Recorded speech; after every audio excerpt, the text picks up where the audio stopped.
होपलाइन social welfare foundation ने legends and leaders award से सम्मानित किया। खबर बरेली से। बरेली में होपलाइन सोशल वेलफेयर फाउंडेशन द्वारा आईएमए हॉल बरेली में लीजेंड्स एंड लीडर्स अवार्ड का भव्य आयोजन किया गया। कार्यक्रम की मुख्य अतिथि आईपीएस अंशिका वर्मा रहीं। इस अवसर पर समाज और विशेष रूप से दिव्यांग बच्चों के क्षेत्र में उत्कृष्ट कार्य करने वाले शिक्षकों, विशेष शिक्षकों, डॉक्टरों, सामाजिक कार्यकर्ताओं, समाज के सदस्यों तथा स्कूल प्रशासकों को सम्मानित किया गया। होपलाइन सोशल वेलफेयर फाउंडेशन लंबे समय से बच्चों की शिक्षा, पुनर्वास एवं कौशल विकास के क्षेत्र में कार्य कर रहा है। कार्यक्रम में डायरेक्टर व वरिष्ठ पत्रकार कृष्ण गोपाल राज, संस्थापक दीपमाला पांडे, नीतेश पांडे, निवेदिता शर्मा, विश्व कीर्ति, विशाखा गौतमी, भावना सक्सेना, प्रीति दीक्षित, दीपाली सक्सेना, पूजा गंगवार और देवेंद्र गंगवार ने विशेष शिक्षा के क्षेत्र में उल्लेखनीय योगदान दिया। कार्यक्रम ने समाज में जागरूकता और प्रेरणा का संदेश दिया तथा दिव्यांग बच्चों के उत्थान के लिए किया जा रहे कार्यों को नई दिशा प्रदान की। दीपमाला पांडे। आज होपलाइन सोशल वेलफेयर फाउंडेशन की तरफ से एक legend and leader award ceremony की गई थी।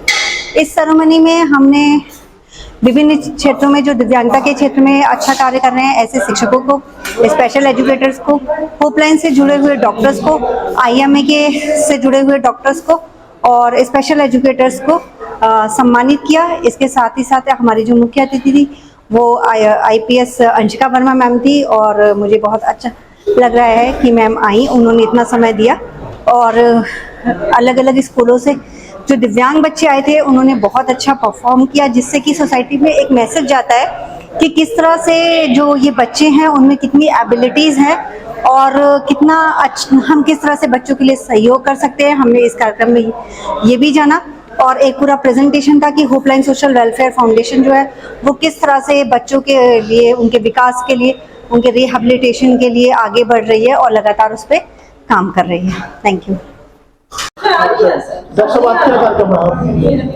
आज होपलाइन सोशल वेलफेयर सोसाइटी के प्रेसिडेंट हमारे श्री कृष्णनाथ जी और दीपमाला जी थी नेशनल कोऑर्डिनेटर और हमारी एसपी साहिबा थी सुश्री अंशिका जी और जो राजेश जोली जी थे हमारे साथ में। कार्यक्रम बहुत अच्छा था और एक मोटिवेटेड था। मुझे बहुत चीज़ नई चीज़ जानकारी मिली और इस संस्था के लोगों को बधाई के पात्र है कि माननीय प्रधानमंत्री जी ने भी इस संस्था का नाम जो मन की बात में लिया।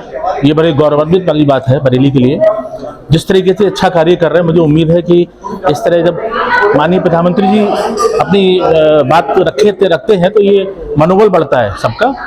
अभी मुझे कोई सामाजिक व्यक्ति से पूछ रहे थे कि जो भी हमारे दिव्यांग हैं वो कम से कम लोग मतलब कम पैदा हो, उसके लिए क्या करना चाहिए। तो मेरी सबसे बड़ा फैक्टर है कि जो ओल्ड एज में शादियाँ होती हैं, अगर 35 के बाद शादी होगी तो उसमें क्लोज मॉनिटरिंग बहुत अति आवश्यक है। जैसे क्या, जब स्टेज 1, स्टेज 2, लेवल 2 अल्ट्रासाउंड होता है, अगर कोई भी लेडी प्रेग्नेंट होती है अगर 35 साल से ऊपर, 40 साल, क्योंकि सबसे बड़ा फैक्टर है ओल्ड एज में, क्योंकि हम लोग अपनी आपाधापी दुनिया में पढ़ते हाई एजुकेशन के लिए दौड़ पड़े हैं और शादी की जो सही आयु उसकी तरफ नहीं ध्यान देते।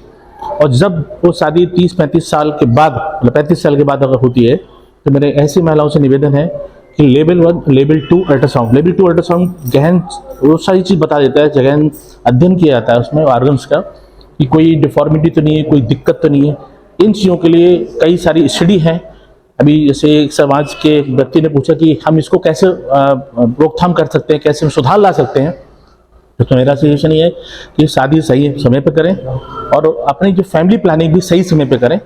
और अगर किसी कारण से अगर डिले भी है तो ओल्ड एज में अगर हम फैमिली प्लान कर रहे हैं 35 से ऊपर, तो उसमें अल्ट्रासाउंड का बड़ा महत्व है और सही जगह पर एक लेवल 2 अल्ट्रासाउंड होता है, वो हमें सही समय पे बता देता है कि कोई डिफॉर्मिटी, कोई तरह की एबनॉर्मलिटी बच्चे में है या नहीं। धन्यवाद।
आपको हमारा वीडियो पसंद आया हो तो इसे लाइक, शेयर और सब्सक्राइब जरूर करें।